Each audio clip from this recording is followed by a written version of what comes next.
to this March 6th edition of the Pioneer News Highlights with your host, Nick Tangorra. From everything campus news to sports, arts, and entertainment, we've got you covered. Dignity 3D preview. As of today, March 6th, the Steinberg Museum of Art will be getting three-dimensional, as 20 of the Art Studio Foundation students will host the Dignity 3D Challenge. The exhibit will feature sculptures based on photos by Dana Gluckstein, a famous author and photographer. Winria, chairperson of the art department and the class's professor, addressed the meaning behind the upcoming event. She said the photos Gluckstein took are important because they influenced former President Barack Obama to sign onto the international rights for indigenous people. Sophomore art education major Jonathan Mayer will be participating in the exhibition. He said each person sketched out their own concept for a wood sculpture based on the photographs displayed in Gluckstein's Dignity show. Everyone has come up with some very creative takes. During the exhibition, audience members will be asked to do their best at matching the sculptures to Gluckstein's photographs. The exhibition will be held at the Steinberg Museum of Art in the library on March 6 from 5 to 6 p.m. For more information, call the art department at 516-299-2984. Visual artists show unique perspectives. Two artists showed their dynamically different work side by side in the S.A.L. gallery from February 26th to March 3rd. Karen Cohen displayed a collection of nude photography entitled Naked Ambition, and Shi Kim highlighted her mixed media and acrylic paintings in her collection, Histories of Self-Portrait. Both collections hold importance to the artist that created them. Continuing her undergraduate ambitions about her fascination with nude photography, Cohen put together this exhibition for her master's thesis. She explained, "I started doing my undergraduate 30 years ago with film, and then I transferred over to digital to finish my master's."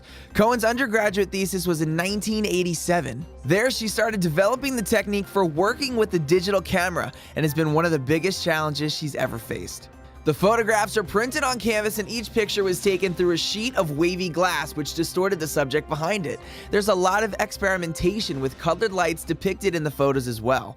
Subjects allow for the mixing of colored lights to create bright colors, while the glass gives the impression that the photos are instead paintings. Now on to Kim. She shared the gallery spotlight with her collection of work detailing her transition to adapting to life in America. One of her more prominent pieces, entitled Encyclopedia, portrays Kim's life story. She explained, "When I came to America, the encyclopedia was my only friend who helped me to understand the new environment. It inspired me and led me to another world." She carried an encyclopedia with her when she came to the US in 1963 and said it was pretty hard to adjust to the country without familiarity with the English language. Both created an incredible display, and if you didn't get to head over to the S.A.L. gallery this past weekend, we've got photos of the artwork in this week's Pioneer and on our website, www.liupostpioneer.com. An alumna publishes a poetry book.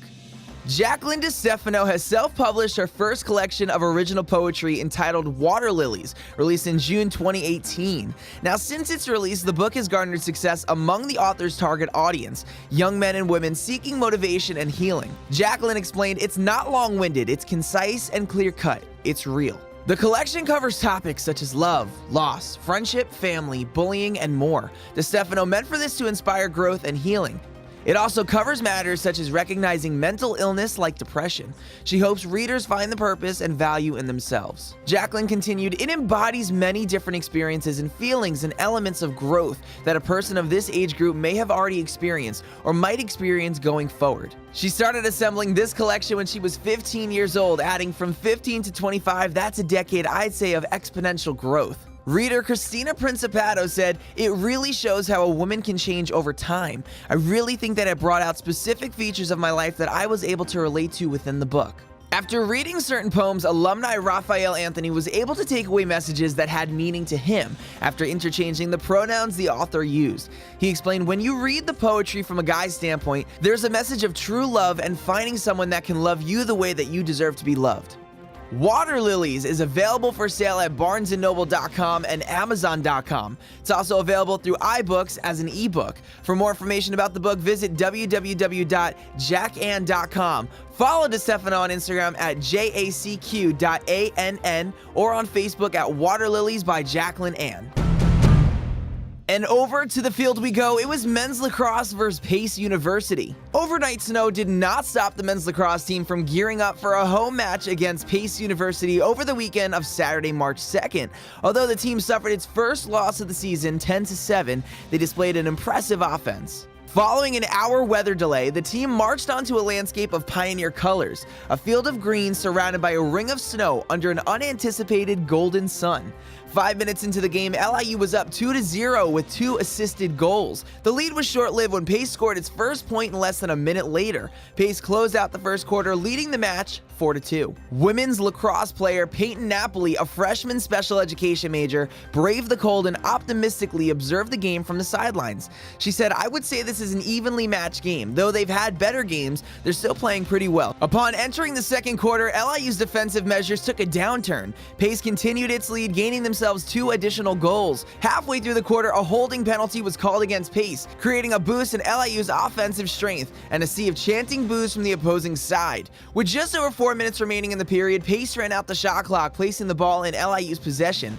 Then senior midfielder Stephen Frank scored a much-needed unassisted goal, leaving LIU behind by 3 points at the quarter's end. With a final score 10-7, LIU suffered its first loss of the season. Junior attacker Thomas Leantonio said, "We played hard, but there's lots we have to work on. We'll get them next time." In their next match, LIU will face off with national champion title holder Merrimack College in a home game on Sunday, March 9th at 2:30 p.m. For more information on game schedules and results, check out www.liupostpioneer.com and pick up your copy of the Pioneer today.